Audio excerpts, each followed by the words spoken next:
very early on, I recognized that putting on a show, besides winning, was important, and making people remember me for a lot of reasons. See, I don't have a very easy to remember last name, Malignaggi, you know. So I wanted people to remember me in some way, shape, or form, because I didn't want people to remember me as just the guy with the messed up last name they couldn't pronounce. Probably the cornrows. You know, I like the cornrows. I mean, there's definitely mixed opinions about how my cornrows look. Some people think it was great, and some people really hated them, you know.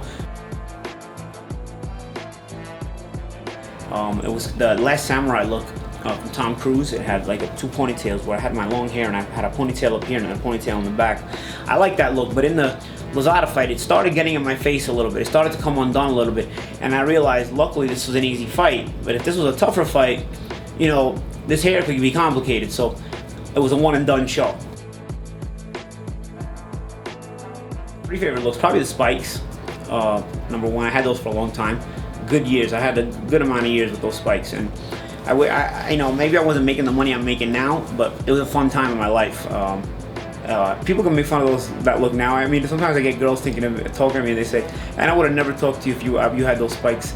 And I said, "You are out of your mind." There was no girl that didn't like those spikes. There's never a look where I say, "Oh, that was too ridiculous." That was the whole point, was to look ridiculous. Anything I did was to be ridiculous, to be obnoxious. So there's never something I look back on and say, "Man, that was too ridiculous," or "That was too obnoxious," "That was too much this," or "That was too much that." I felt like being a showman could be me. I felt like I'm a ham on camera, you know, and I love being on camera. I love putting on the show. Once you get over the initial shyness we all have, you know, some of us can be a ham on camera, and I'm one of those people. So I felt like that was my thing, and I felt like early on I needed to recognize that, especially that boxing being a niche sport and whatnot. And and that's kind of the story behind why I started.